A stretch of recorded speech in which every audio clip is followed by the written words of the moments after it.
आषाढ विशेष घरच्या घरी अगदी हॉटेलसारखी दमदार हैदराबादी चिकन बिर्याणी बनवायची आहे का? मग आजची रेसिपी शेवटपर्यंत नक्की पहा. प्रत्येक तांदळाचा दाणा मोकळा, चिकन रसाळ आणि मसाल्यांचा जबरदस्त असा फ्लेवर. सण असो, रविवार असो किंवा खास पाहुण्यांसाठी ही आजची चिकन हैदराबादी बिर्याणी सर्वांचं मन जिंकेल.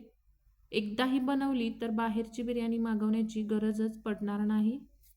घरभर दरवळेल बिर्याणीचा अप्रतिम असा सुगंध. चला तर मग बनवायला सुरुवात करूया.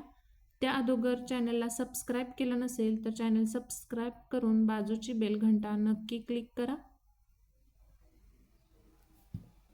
इथे मी अर्धा किलो चिकन घेतलेलं आहे. चिकन स्वच्छ धुतलेलं आहे. तुम्ही पाहू शकता याचे मी मोठे मोठे पीसेस ठेवलेले आहेत. तर हे अर्धा किलो चिकन आहे.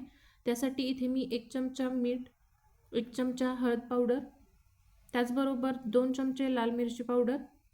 तुम्हाला तिखट किती हवं आहे त्याप्रमाणे मिरची पावडर टाकायची आहे. 1 चमचा धनापूड, अर्धा लिंबाचा रस मी याच्यामध्ये टाकत आहे.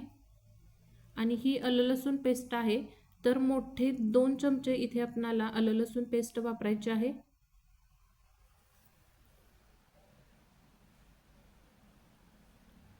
बिर्याणी मसाला 2 चमचे टाकलेला आहे.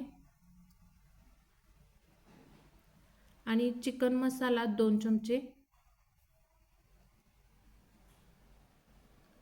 त्यानंतर याच्यामध्ये ज्या तेलामध्ये आपण कांदा फ्राय केलेला होता तेच तेल मी याच्यामध्ये थोडंसं टाकलेलं आहे. म्हणजे एकूण 3 चमचे मी इथं हे तेल वापरलेलं आहे. आता हे सगळे मसाले सुरुवातीला काय करायचं आहे, आपल्याला चिकनला व्यवस्थित असे लावून घ्यायचे आहेत. तर व्यवस्थित असे मसाले इथे लावून झालेले आहेत. मसाले व्यवस्थित लावून घेतल्यानंतर बाकीच्या गोष्टी आपल्याला याच्यामध्ये टाकायच्या आहेत. तळलेला कांदा म्हणजे क्रिस्पी फ्राईड ऑनियन यामध्ये टाकायचे आहेत आपल्याला. तर इथे मी ताजं दही घेतलेलं आहे, जवळपास 7 ते 8 चमचे.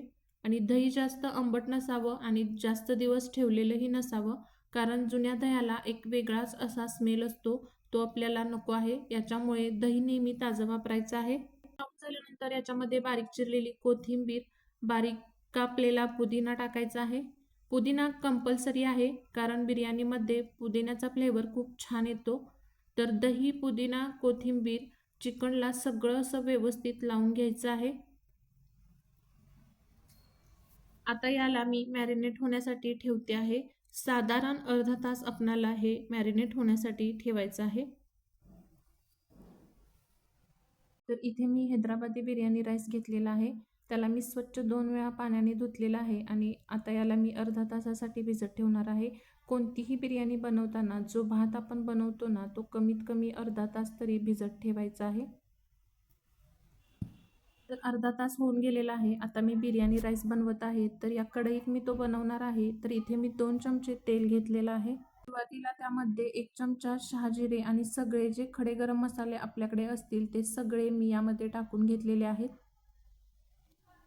सुरुवातीला 2 मिनिटं तेलामध्ये हे मसाले फ्राय करून घेणार आहे आणि त्यानंतर याच्यामध्ये आपल्याला पाणी टाकायचं आहे. नेहमी आपण पाण्यामध्ये खडे मसाले टाकतो, पण एकदा तुम्ही या पद्धतीने बिर्याणी राईस करून पहा. तुमचा बिर्याणी राईस खूप जास्त मोकळा आणि सुटसुटीत असा बनेल. आपण या पाण्यामध्ये ज्या काही गोष्टी टाकतो त्याचा खूप छान असा फ्लेवर भातामध्ये उतरतो. तर पाणी टाकल्यानंतर मी याच्यामध्ये बारीक चिरलेली कोथिंबीर, बारीक चिरलेला पुदिना टाकलेला आहे, 4 हिरव्या मिरच्या.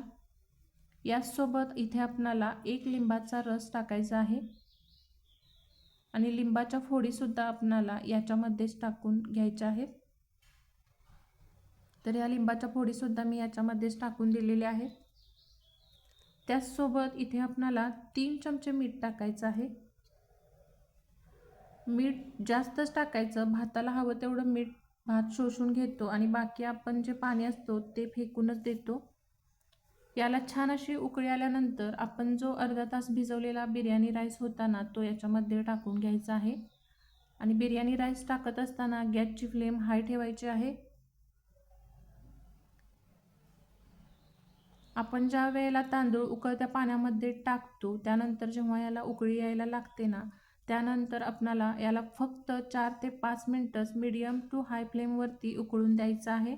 आणि 3 ते 4 मिनिटात आपला तांदूळ असा लांब लांब दिसायला लागतो.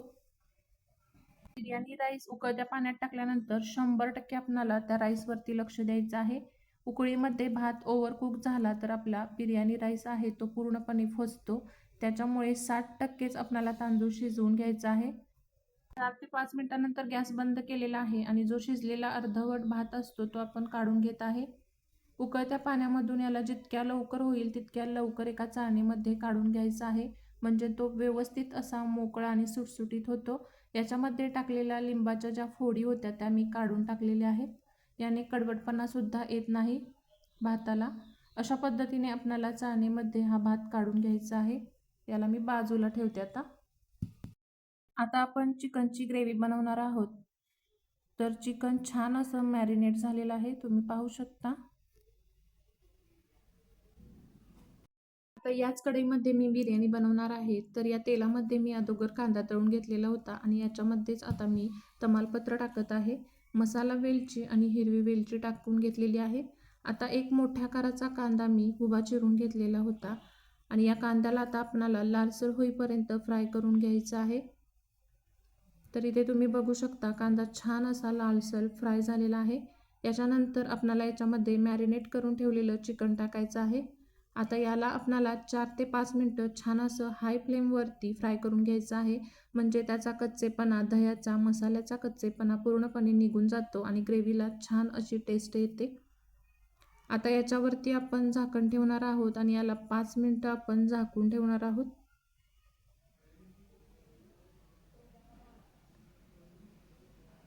झाकण लावून 5 मिनिटं ठेवणार आहोत.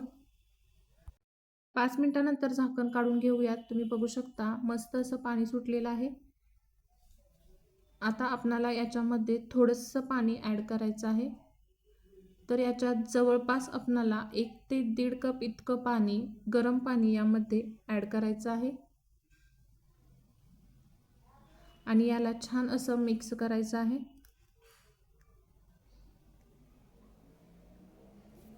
आणि याच्यावरती झाकण ठेवून आपल्याला जवळपास एक 15 मिनिटं हे चिकन शिजवून घ्यायचं आहे. वेळ कमी जास्त होऊ शकतो. 15 मिनिटं झालेली आहेत. झाकण ओपन करून बघूयात. चिकन 80 ते 90% शिजलेलं आहे. उरलेलं चिकन भातासोबत शिजतं, त्यामुळे गॅसची फ्लेम लो करणार आहोत आणि याच्यातली थोडीशी ग्रेव्ही आणि थोडेसे चिकनचे जे पीस आहेत ते काढून घेत आहे. तुम्ही पाहू शकता मस्त असं आपलं चिकन शिजलेलं आहे. कलरसुद्धा खरंच सुरेख आलेला आहे. आता आपण चिकन बिर्याणीचे लेयर्स लावून घेऊयात. यासाठी थोडासा तळलेला कांदा आणि शिजवलेला बिर्याणी राईस. तर तुम्ही बघू शकता बिर्याणी राईस किती छान मोकळा सुटसुटीत असा शिजलेला आहे. यामुळे बिर्याणीची टेस्ट आणखी वाढेल. भातानंतर वरून थोडासा तळलेला कांदा, बारीक चिरलेली कोथिंबीर आणि पुदिना. आता याच्यावरती आपण पुन्हा बिर्याणी राईस लावून घेणार आहोत. राईस लावल्यानंतर याच्यावरती पुन्हा एकदा तळलेला कांदा, बारीक चिरलेला कोथिंबीर आणि पुदिना. आता आपण जी ग्रेव्ही काढून ठेवलेली होती ती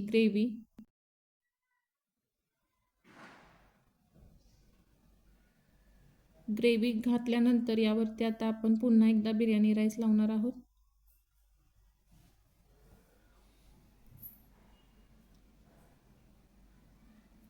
बिर्याणी राईस लावल्यानंतर याच्यावरती पुन्हा एकदा तळलेला कांदा आणि चिकनचे पीसेस आणि उरलेली ग्रेव्हीसुद्धा आता यावरती मी टाकून घेणार आहे. वरून पुदिना आणि कोथिंबीर, तळलेले काजू तुम्ही तुमच्या इच्छेनुसार घालूही शकता किंवा नाही घातले तरी सुद्धा चालेल. आणि त्याच्यात सोबतच थोडासा पिवळा फूड कलर ॲड करणार आहोत आपण.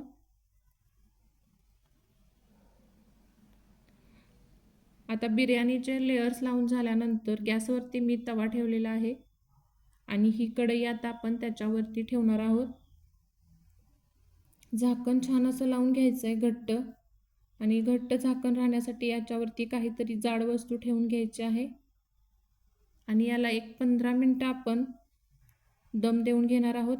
15 मिनिटानंतर तुम्ही बघू शकता मस्त असा दम बसलेला आहे. 15 मिनिटानंतर झाकण न काढता मी 10 मिनिटं बिर्याणी तशीच ठेवली होती आणि 10 मिनिटानंतर झाकण ओपन केलेलं आहे आणि फायनल रिझल्ट तुम्ही पाहू शकता. मस्त अशी आपली चिकन दम बिर्याणी इथे रेडी झालेली आहे. कमीत कमी साहित्यात बनलेली ही बिर्याणी खूप जास्त टेस्टी होते. तुम्ही एकदा नक्की करून पहा. तर मी बिर्याणी तुम्हाला एका ताटामध्ये काढून दाखवते आहे. तर तुम्ही बघू शकता मोकळा सुटसुटीत असा आपला भात झालेला आहे. खरंच खूप छान अशी सुटसुटीत बिर्याणी तयार झालेली आहे. माझी ही आषाढ विशेष हैदराबादी चिकन बिर्याणीची रेसिपी तुम्हाला आवडली असेल तर व्हिडिओला लाईक करा, चॅनलला सबस्क्राईब करा आणि तुमचं मत कमेंटमध्ये नक्की सांगा. तुमच्या एका लाईक आणि सबस्क्राईबमुळे मला अशाच नवीन रेसिपी घेऊन येण्याची प्रेरणा मिळते. अशाच पारंपरिक आणि स्वादिष्ट रेसिपीसाठी चॅनलला नक्की सबस्क्राईब करा. भेटूया पुढच्या रेसिपीत. तोपर्यंत धन्यवाद.